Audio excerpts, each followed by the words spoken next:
Hi good morning. നമ്മൾ സാധാരണ നുറുക്ക് ഗോതമ്പ് ഉപയോഗിച്ച് ഉപ്മാവ് ഉണ്ടാക്കാറുണ്ട്, റവ ഉപയോഗിച്ചും സേമിയ ഉപയോഗിച്ചൊക്കെ ഉപ്മാവ് ഉണ്ടാക്കാറുണ്ട്.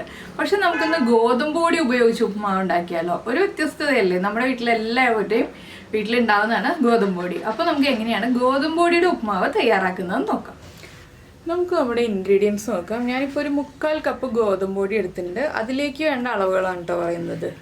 2.5 ടേബിൾ സ്പൂൺ തേങ്ങ ചിരവിയത്, പിന്നെ നിങ്ങൾക്ക് ഗ്രീൻ പീസ് എടുക്കാം, അല്ലാന്നുണ്ടെങ്കിൽ ബീൻസ് എടുക്കാം. ഞാനിപ്പോൾ ഫ്രോസൺ പീസാണ് എടുത്തിരിക്കുന്നത്. ഒരു 2 ടേബിൾ സ്പൂൺ ഫ്രോസൺ പീസ് എടുത്തിട്ടുണ്ട്, ഇല്ലെങ്കിൽ 2 ടേബിൾ സ്പൂൺ ബീൻസ് ചെറുതായിട്ട് കട്ട് ചെയ്ത് എടുത്താലും മതി. പിന്നെ ഒരു ചെറിയ സവോള എടുത്തിട്ടുണ്ട്. എന്താണെന്ന് വെച്ചാൽ നമ്മൾ 3/4 കപ്പ് ഗോതമ്പ് പൊടിക്കുള്ള അളവുകളായതുകൊണ്ട്. പിന്നെ ഒരു ക്യാരറ്റ് എടുത്തിട്ടുണ്ട്, ചെറിയ ക്യാരറ്റാണ്. ഇതിൻ്റെ 3/4 ഭാഗമേ എടുക്കുകയുള്ളൂ. ഇതൊന്ന് ചെറുതായിട്ട് കട്ട് ചെയ്തെടുക്കാം, ഇല്ലെങ്കിൽ ഗ്രേറ്റ് ചെയ്തെടുക്കാം. ഞാനിപ്പോൾ ഗ്രേറ്റ് ചെയ്താണ് എടുക്കാൻ പോകുന്നത്. പിന്നെ നല്ല എരിവുള്ള ഒരു പച്ചമുളക് എടുത്തിട്ടുണ്ട്, ഒരു ചെറിയ പീസ് ഇഞ്ചി എടുത്തിട്ടുണ്ട്, കുറച്ച് കറിവേപ്പില എടുത്തിട്ടുണ്ട്.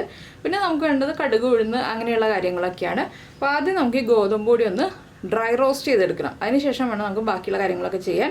അപ്പോൾ ഈ സമയത്ത് നമുക്ക് ക്യാരറ്റ് ഗ്രേറ്റ് ചെയ്തെടുക്കാം, സവോള ചെറുതായിട്ട് ചോപ്പ് ചെയ്തെടുക്കാം, ഇഞ്ചിയും ചെറുതായിട്ട് കട്ട് ചെയ്തെടുക്കാം, പച്ചമുളക് റൗണ്ടിൽ കട്ട് ചെയ്തെടുക്കാം. അപ്പോൾ നമ്മൾ നമ്മുടെ ക്യാരറ്റ് ഗ്രേറ്റ് ചെയ്തെടുത്തിട്ടുണ്ട്, സവാള ചെറിയ പീസുകളായിട്ട് കട്ട് ചെയ്തെടുത്തിട്ടുണ്ട്, പച്ചമുളക് റൗണ്ടിൽ കട്ട് ചെയ്തെടുത്തിട്ടുണ്ട്, ഇഞ്ചി ചോപ്പ് ചെയ്തെടുത്തിട്ടുണ്ട്. ഇനി നമുക്ക് നമ്മുടെ ഗോതമ്പ് പൊടി റോസ്റ്റ് ചെയ്തെടുക്കാം. അപ്പോൾ നമ്മളൊരു പാൻ ചൂടാക്കി എടുത്തിട്ടുണ്ട്. ഈ ചൂടായ പാനിലേക്ക് നമ്മൾ എടുത്തു വെച്ചിരിക്കുന്ന ഗോതമ്പ് പൊടി ഇട്ട് കൊടുക്കുക. ഇനി ഗോതമ്പ് പൊടി നന്നായിട്ട് കുക്കായ ഒരു സ്മെല്ല് വരും. ഒരു 2 മിനിറ്റ് മുതൽ 3 മിനിറ്റ് വരെ ഇളക്കി കഴിയുമ്പോൾ, നമ്മൾ വലിയ ബർണറിലാണ് വയ്ക്കുന്നതെങ്കിൽ ഒരു 2 മിനിറ്റ് മതി. ചെറിയ ബർണറിലാണെങ്കിൽ 3 മിനിറ്റ്. അത്രയും സമയം കുക്കായി കഴിയുമ്പോൾ ഗോതമ്പ് പൊടിയുടെ നല്ലൊരു മണം വരും. അതുവരെ ഒന്ന് ഇളക്കി കൊടുക്കുക. കൈ എടുക്കാതെ ഇളക്കണം കേട്ടോ, ഇല്ലെങ്കിൽ കരിഞ്ഞു പോവും. അപ്പോൾ ഇതൊന്ന് ഇളക്കി കുക്ക് ചെയ്തെടുക്കുക. അപ്പോൾ ഗോതമ്പ് പൊടിയിലേക്ക് നമ്മൾ ഒരു ഇൻഗ്രീഡിയൻസും ചേർക്കേണ്ട ആവശ്യമില്ല. നന്നായിട്ടൊന്ന് ഗോതമ്പ് പൊടി കുക്കായി വരട്ടെ. അപ്പോൾ നമ്മുടെ ഗോതമ്പ് പൊടി കുക്കായി നല്ലൊരു മണം വരുന്നുണ്ട്. നമുക്കിത് ഫ്ലെയിം ഓഫ് ചെയ്തിട്ട് വേറൊരു ബൗളിലേക്ക് മാറ്റി വയ്ക്കാം. ഇനി ഇതൊന്ന് നനച്ചെടുക്കണം. ഞാൻ ഫ്ലെയിം ഓഫ് ചെയ്ത് വേറെ ബൗളിലേക്ക് മാറ്റട്ടെ. ഇനിയിപ്പോൾ നമുക്ക് ഗോതമ്പ് പൊടിക്ക് ആവശ്യമായ ഉപ്പ് ചേർത്ത് കൊടുക്കാം. ചെറിയൊരളവിൽ ഉപ്പ് ചേർത്താൽ മതി. നമ്മളിനി വെജിറ്റബിൾസിനൊക്കെ ഉപ്പ് ചേർക്കുമല്ലോ. ഉപ്പ് ചേർത്ത് നന്നായിട്ട് മിക്സ് ചെയ്യുക. ഇനി ഇതിലേക്ക് നമ്മൾ സാധാരണ പച്ചവെള്ളം ചേർത്ത് പുട്ടിന് പൊടി നനയ്ക്കുന്ന പോലെ നനച്ചെടുക്കുക. ചൂട് പൊടിയായതുകൊണ്ടാണ് ഞാൻ ഈ സ്പൂൺ ഉപയോഗിച്ച് ഇളക്കുന്നത് കേട്ടോ. കുറച്ചായിട്ട് വെള്ളം ചേർത്ത് നമുക്കൊന്ന് നനച്ചെടുക്കാം. കുറച്ച് വെള്ളം ചേർത്ത് ഒന്ന് ഇളക്കി കഴിയുമ്പോൾ നമുക്ക് കൈ ഉപയോഗിച്ച് നനയ്ക്കാം. അപ്പം ഞാൻ ഈ പൊടി റെഡിയാക്കി കഴിയുമ്പോൾ കാണിച്ചു തരാം. അപ്പോൾ നമ്മുടെ ഗോതമ്പ് പൊടി ഞാൻ നന്നായിട്ട് പുട്ടിൻ്റെ പാകത്തിൽ നനച്ചെടുത്തിട്ടുണ്ട്. നമ്മളിങ്ങനെ പിടിക്കുമ്പോൾ ഇങ്ങനെ കിട്ടണം, ഈ രീതിയിൽ നനച്ചെടുത്തിട്ടുണ്ട്. ഇനിയിപ്പോൾ ചെറിയ കട്ടകളൊക്കെ ഉണ്ടല്ലോ, ഇത് നമുക്ക് മിക്സിയിലൊന്ന് കറക്കിയെടുക്കാം. അപ്പോൾ നമ്മുടെ ഗോതമ്പ് പൊടി ഇതാ മിക്സിയിൽ നന്നായിട്ട് കറക്കിയെടുത്തിട്ടുണ്ട്. അപ്പോൾ ഒരേപോലെ ആയിട്ടുണ്ട്. ഇനി നമുക്കിത് ഇഡ്ഡലി തട്ടിലോ പുട്ടുകുറ്റിയിലോ വെച്ചിട്ട് ആവി കയറ്റിയെടുക്കാം. ഞാൻ പുട്ടുകുറ്റിയിൽ വെച്ചിട്ടാണ് ആവി കയറ്റിയെടുക്കുന്നത്. അപ്പോൾ ആവി കയറ്റി കഴിഞ്ഞിട്ട് നമുക്ക് ബാക്കിയുള്ള കാര്യങ്ങൾ ചെയ്യാം.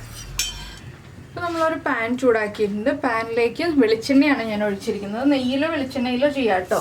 ഇതിലേക്ക് നമുക്ക് കുറച്ച് കടുക് ചേർക്കാം. കടുകൊന്ന് പൊട്ടി തുടങ്ങട്ടെ. ഒരു 1/2 ടീസ്പൂൺ കടുക് മതി. കടുക് പൊട്ടി വരട്ടെ. അപ്പോൾ നമ്മുടെ കടുക് പൊട്ടിക്കൊണ്ടിരിക്കുന്നുണ്ട്. ഇതിലേക്ക് ഞാൻ ഇനി ചേർക്കുന്നത് 1 ടീസ്പൂൺ ഉഴുന്നാണ്. ഉഴുന്നും കൂടി ചേർത്താലേ നമ്മുടെ ഉപ്മാവ് കറക്റ്റ് ടേസ്റ്റ് ആവുള്ളൂ കേട്ടോ. ഉഴുന്ന് ചേർത്ത് ഒന്ന് ഇളക്കി, ഉഴുന്നിൻ്റെ കളർ ഒരുപാട് അങ്ങോട്ട് മാറി വരണ്ട. അതിന് മുന്നേ തന്നെയായിട്ട് നമുക്ക് നമ്മൾ കട്ട് ചെയ്ത് വെച്ചിരിക്കുന്ന ഇഞ്ചി ചേർത്ത് കൊടുക്കാം. ഇഞ്ചി ചേർത്തിട്ട് ഇഞ്ചിയുടെ ആ ഒരു റോ ടേസ്റ്റ് മാറി വരുന്നത് വരെ ഒന്ന് ഇളക്കി കൊടുക്കുക. അപ്പോൾ ഉഴുന്ന് കളർ മാറി പോവാതിരിക്കുകയും ചെയ്യും. പിന്നെ നമ്മൾ ചേർക്കുന്നത് വറ്റൽ മുളകും കറിവേപ്പിലയും. ഇതിൻ്റെ കൂടെ തന്നെ പച്ചമുളകും നമ്മൾ കട്ട് ചെയ്ത് വെച്ചിരിക്കുന്ന സവോളയും ക്യാരറ്റും ചേർത്ത് കൊടുക്കാം.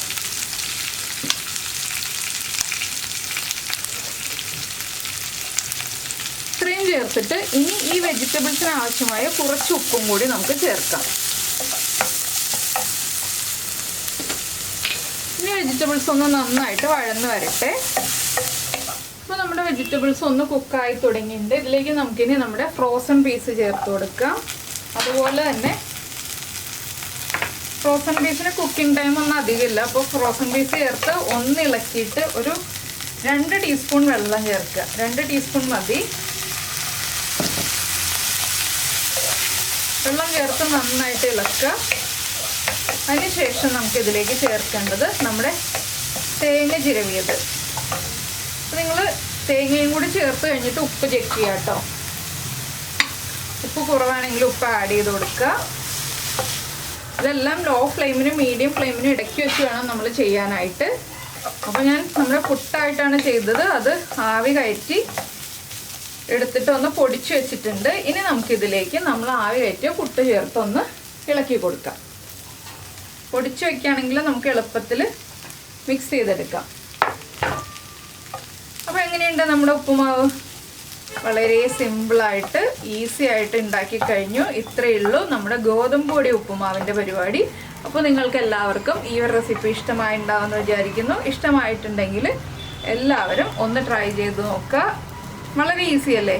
ഇങ്ങനെ ഉണ്ടാക്കുമ്പോൾ ഒട്ടും തന്നെ കുഴഞ്ഞു പോവില്ല കേട്ടോ. ഇതുപോലെ നമ്മൾ ഗോതമ്പ് പൊടി റോസ്റ്റ് ചെയ്തിട്ട് ഉണ്ടാക്കുകയാണെങ്കിൽ. അപ്പോൾ എല്ലാവരും ട്രൈ ചെയ്ത് നോക്കുക.